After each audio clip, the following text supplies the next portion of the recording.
Hello and welcome to a new edition of Design for the Times. I'm your host, Richard Christopher Scuderi. Well, I have somebody back in house in our clubhouse here in Princeton, New Jersey, who's been with us before, I believe in the beginning in season 1, because we're on season 3 already. Wow. We had a little oops because of COVID, and we were off for a while, so this is season 3, and I think it was the beginning. It was the beginning. We'll have to check your hairdo to decide what season it was. And her name is Marisa Pellegrini, and she is I would say, an interior design photographer. Maybe I'm not identifying it correctly.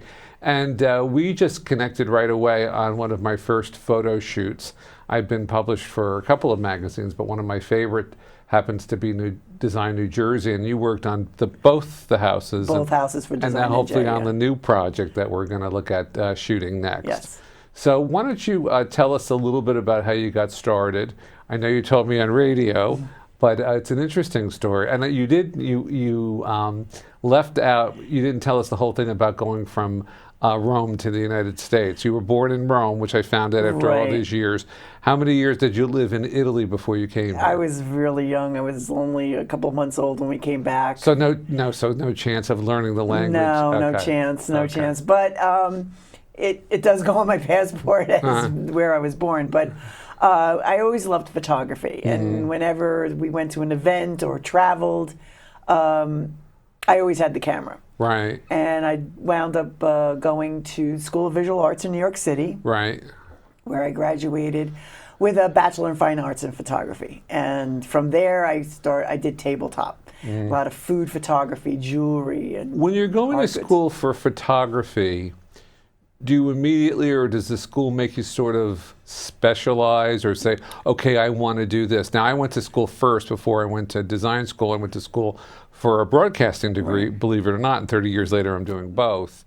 But I had they made me kind of focus in on what did I want to work on. They didn't do that No, because the school was centered on photography. So it was centered, our department was on photography, and it was working professionals as the teachers. They weren't professional teachers. Sure, I understand. So we would go to studios, and they gave you room. It's 4 years, so they gave us room to, like, you think you want to do fashion, you want to do, and I just got into the still life end of it, which I really enjoyed. Well, still lifes are beautiful. I really appreciate artistically still lifes. That's something that I personally like.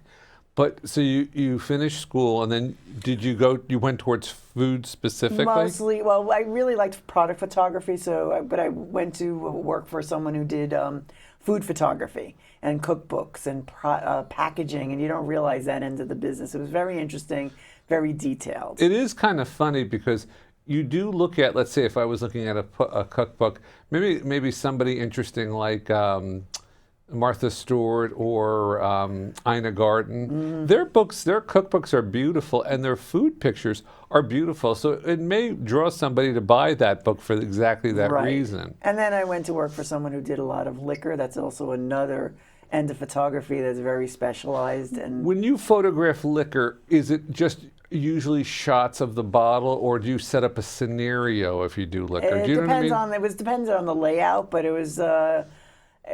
You'd had the bottle, the product, and then usually a glass with some fake ice cubes, and you had to put. But has someone set that up for you, or do you have a little bit as the photographer? Do you have the liberty to slightly change something like that? Oh, well, you do, but the art director if it's for advertising, the art director really is on it because they have to put it in the ad. They have an idea of how they want to show it. Sure. How did that transition to what you're doing today, and for a very long time, which is interior design photography? I had met an interior designer who said, "Why don't you try photographing some of my projects, because a room is like a big still life." And I said, "Yeah, I'll give it a try," and I really enjoyed it. Were you trepidatious about trying that medium because it's more complex? Well, probably my first project took me a little longer to light and stuff, but I did learn a lot from him, and he was patient with me, and then it just took off from there. I got hooked into Design NJ when they were just before they started even publishing a magazine. They were just trying to assemble projects to put in the first issue. Oh, is that? How old is the magazine? Oh, I think it's the early 90s. Early, that's what I Yeah, said, early maybe 90s, 91, yeah. 91 I thought. Yeah, but Yeah, I around wasn't there, sure. 91, 92. So you So were really in from the from beginning. the beginning. Wow. Yeah, yeah. Well, you were generous enough to pull the archives of some of the previous magazines. So we're going to go through some of the images. And I think it always helps people. So today we're going to focus on two of the projects. And every time I shoot something for the magazine, I always like it to be a different venue. So the first one was a very traditional, as you can see, a traditional project. The second one was a contemporary, and the one we just are starting to work on is a coastal. Is at the shore. I had to bring you down there. So this is, it was originally, as you can see, sort of a modest, a very traditional home. We added the porches, we added I think that changed the look of it a lot. We changed the colors, we changed the roof, we changed the shutters. We brought in a landscape architect that I worked with, and we worked on some of the plantings that I liked a lot. And then we added the outbuildings, as you can see behind there. And it really took us sort of a generic early 80s colonial into something that seemed much more personalized. Let's go to the second shot. Here's the pool in the back. You know what's funny I'd say about it, because you're a good photographer, you made the space behind the pool seem like it was miles and miles. How did you create that? Not that it isn't. No, it is. It is but a big space, but there are houses. There's houses next door. Oh, you yeah. made it seem like that's somewhere in like the Hamptons. Well, or we try something. to avoid that. I mean, it was a large piece of property, but again, we talk about depth. You have something in the foreground, and then something way in the back. It's the perspective that really works here. Well, here's an example, I think, of your magic. You're photographing the pool, but the pool is the last thing I noticed. Yeah. I noticed what's beyond the greenery, and the depth of the entire space. Do you know what I mean? And also, there's like 3 different areas. Sitting There's areas, The yeah. sitting areas, yes. And you really made it look more spacious than I think it actually was. So there's when you have a good photographer. That's a lovely shot of the back. I mean, it isn't. We really made it an attractive home. You can see the big addition in the back and how much more architecture, right? The windows, the bump out, the things that we, for 2 years, the retaining wall and so on. That's a gorgeous picture. And I remember this particular picture in general, when you were shooting this, we made some quick changes at the end. Remember? I think one of the things we did, I mean, this was a number of years ago, Yeah. is that we set the table last minute. We did Yes. something to carry the continuity of color through. Am I wrong? Yes. Yeah, no, you're not wrong at all. Okay. It needed something in the foreground, and setting the table really helped.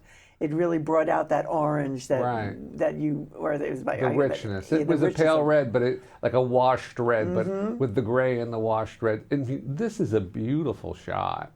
You even got sort of the depth of the blue stone, which had some terracotta running through it. Yes. And then you look at the retaining wall, and it's sort of all, it's balance. Yes. That's a gorgeous shot.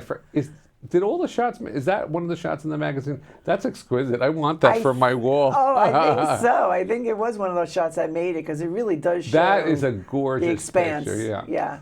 Okay, talk about this shot, because this was one of my favorite Yes, this was one of my shots. favorites. Okay, so I want you to talk about this, because this is, for people that are amateur photographers, this is a really nice trick to get what you want. I really wanted to show the transition from one room to the next. Right. How you used color. Right. But yet the colors are so different, but they meld. blended, they meld together. Right. And really differentiated the different areas, but kept the color so bright, vibrant, and pleasing. It's such a pleasing shot. I think this is probably, I'm thinking about this, it's probably 2011? Possibly. 2011, 2012. It was just the precipice when things were starting to change from beautiful colors to the grays. Because when we got to the outbuilding in the end, that was sort of a gray palette up there, and I brought in a couch that was like tanned leather and worked with grays because it was starting to switch. But I'm so glad that I was able to bring some saturated color. That first room is that Benjamin Moore's Van Dusen blue. and it's beautiful. It's still very timeless and current. It's still very timeless, and I will admit, after I did this, I painted my dining room. But the depth is amazing in this photo, and Yeah. I just really wanted to show the depth of how you considered everything. But some of the things that make you a good photographer is that your eye captured the sort of triad of spaces and see how it's so cohesive together. Let's look at the next one. This is a wonderful spot. This is physically new space. The first part was it was an original 8-foot ceiling here, and then we bumped out. We created a window seat and then created the vaulted ceiling, which really transformed the space. And you captured the height, which was so critical for this space. And I just love the roof angles. I mean, I just love angles, and that's what I tried to capture here. And also, you capture the light, but as I recall, both days weren't that bright. So No. you can see that's a well-lit room, but you didn't see any hot, what do you call them, hot spots? Hot spots, reflective spots. and you could still see outside the depth going out to the backyard. Now, I think this room is exactly the right color. It fits their tastes, their colors, and it's a color that I would personally do today. But probably, if I was doing it and the homeowners didn't have their own sense of what they liked, I probably would have meant more towards the gray tones and less towards this sort of a gingerbready color.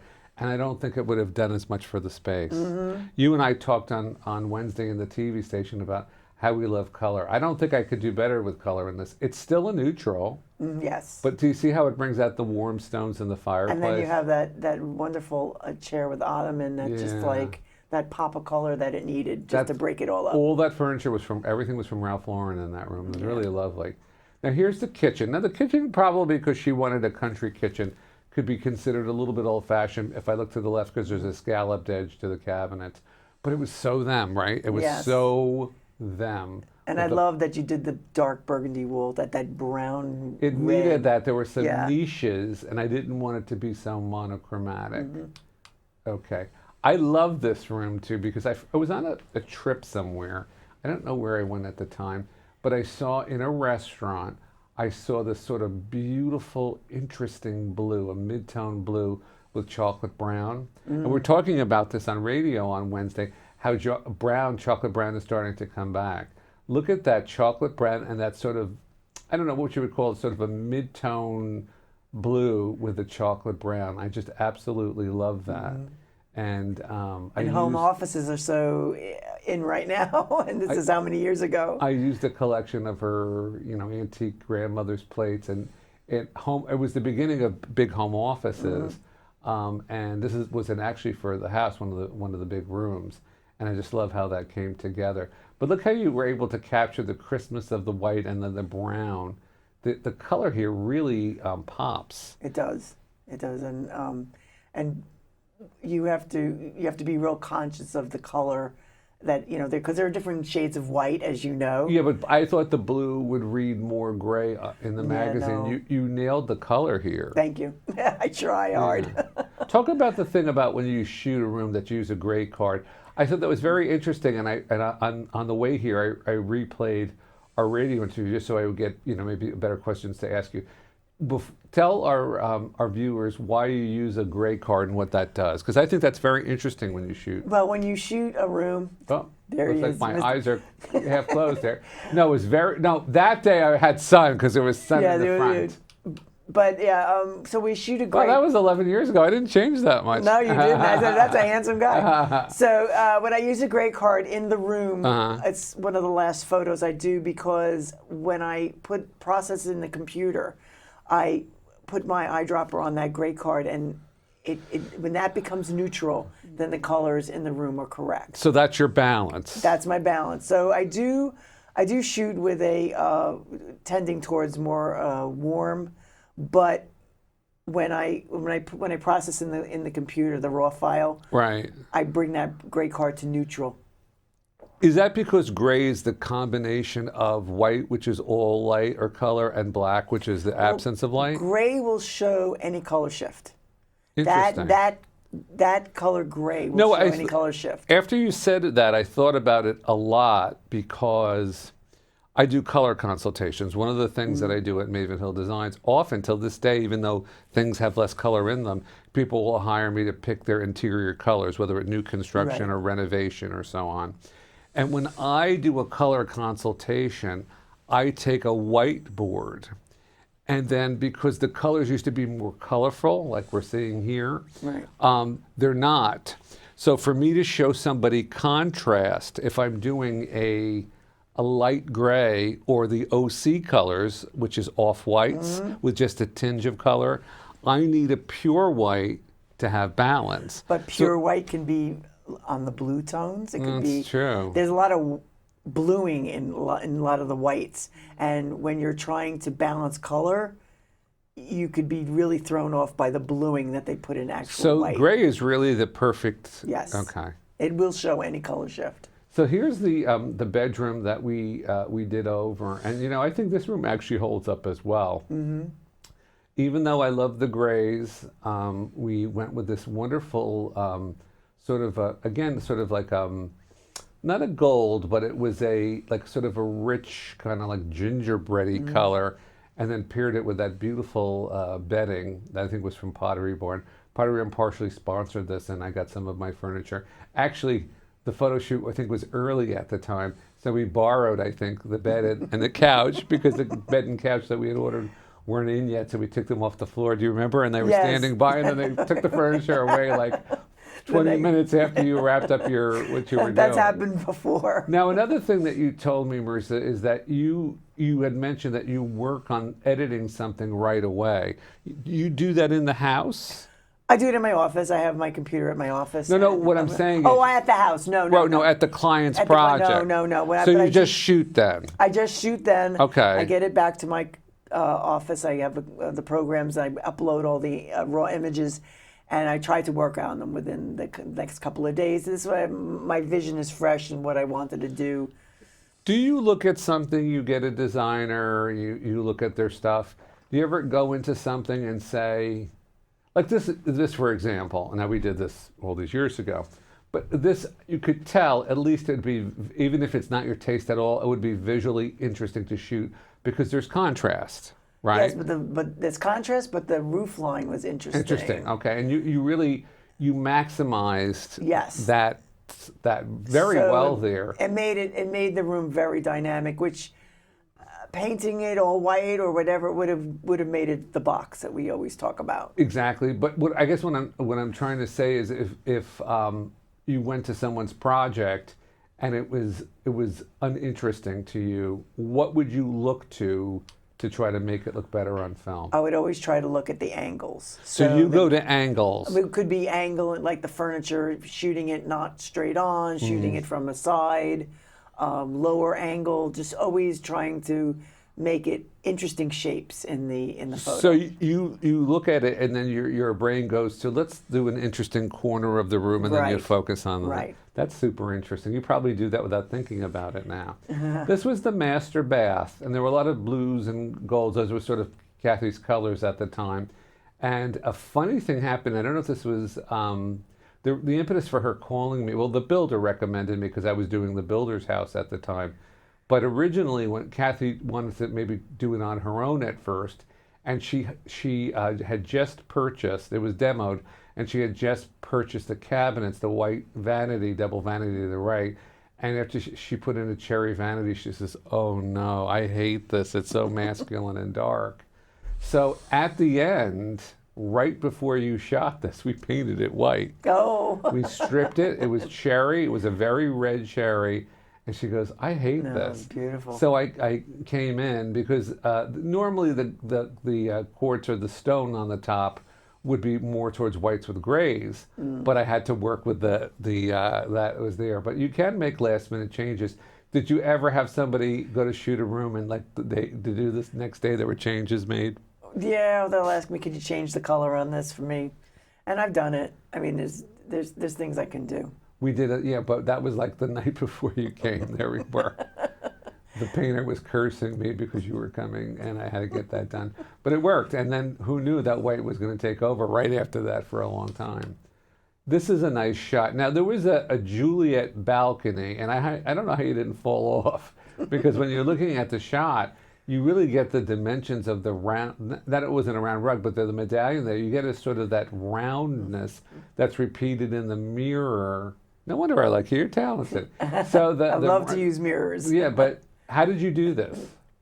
This was from the Juliet balcony. Right. And which was very narrow. It was narrow, but it was enough room for me to put my tripod and kind of set it up so that I hung over the railing a little bit, and just tried to get the most dynamic angles out of this room. Because it really, I mean, I called this room was target rich. It had lots of ways I could have shot this. Now, I'll tell you something kind of funny. If you look to the left of the screen, there is a gorgeous painting there that has all the rich colors of the room.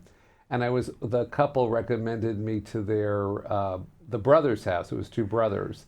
And I was working on their house. And this brother really, and his wife really wanted that picture. So I went to their house and borrowed it, and I had to give it back. But look how it pulls the colors. But beautiful, yes. You can do a better job than that. It also balanced the fireplace, which is stone and heavy. Exactly. You have nice balance on both sides. Is balance important in taking? See, I'm very, and you probably are too. I'm very symmetrical. I need to see a sense of balance. I feel uncomfortable. Even though there's a lot going on here and it's not uniform or stiff, I think there's a sense of balance here. Do you like a sense of balance in taking a photograph? Does it make it easier for you if there's a sense of balance? It does. I mean, this was the nice triangle that I always love. But yeah, I do like balance. Because if you look at something, it looks off if you don't have it. I always remember when I was in school, I had a teacher who said to me, if something doesn't look right, turn it upside down. And you'll be able to pick out what's wrong right away. You really have the brain of an artist, because that's very true. I love when I'm wrong about something, if I've done something for a long way, because that makes me better. And if we do the next photo shoot, if you point something out and say, let's try it here, let's move it by the window or back up a little bit. Right. I love those things because it can only make you better, because we get our comfort zone. Right. Now, we only have about 5 minutes left, so I want to quickly talk about then my second project with the magazine is this lovely contemporary home that is in Tewksbury Township, New Jersey, that we gutted. We changed the roof. I made a custom garage door here. And here's very different. This is a very monochromatic house, which we painted a color called iron ore, a dark gray, from the green color that it was before, which was never meant to be green. So let's take a look at this one. Now, you did a fabulous job here. This could have been cover. It was that good. What makes this room look so, I don't know, sharp? Because you don't have the color the other project had. You don't have the color, but you have your textures. Right. You have wonderful textures. The roof line, again, you have wonderful angles. The stacked stone. And the stacked stone. The fireplace was very dynamic. But here again, you have your texture. You have a white on white sofa, but you've got those wonderful pillows that are so textural. That sofa came in, that's Ethan Allen, that came in right under the gun. I didn't know what we were going to do if that didn't happen. This is the kitchen. I don't know if you ever know this, but I won for Ferguson Best in Show for this kitchen. Wow. Yeah, it's a beautiful kitchen. I didn't get any money from it, but I won Best in Show. Yeah. And we really, really changed this. I'd love to do floor plans and change space. I took the opening, which was a framed opening for the into the dining room, and I just doubled the size, and I made it frameless because it was contemporary. Yes. And that made a world of difference. And just that window that you put over the sink, looking outside, was the casement window that was beautiful. Just sort of like that sort of changed everything. And I changed the trajectory of how you get out to the side of the house, and I just wound up adding more useful space. That piece, the chandelier, is Hubbard and Forge, which is gorgeous. And then we went out to Pennsylvania, and we took a tree and turned that tree into the live edge tabletop that you see there. Which now you're seeing everywhere. Everywhere, but I did it a long time ago. I know. Yeah, I forgot how gorgeous that project was.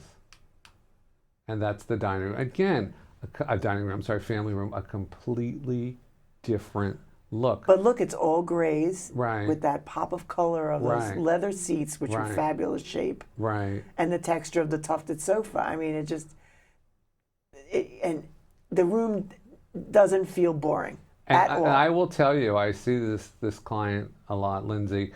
at functions because she goes, you know, Rich, all these years, and it still holds up. Absolutely. It still holds up. That's a great shot as well. Look at the warmth. She liked orange, and even in subtlety, I usually get a budget for, because I do flowers a little bit on the side for people too, for events. I don't physically put them together as people, but I picked a palette.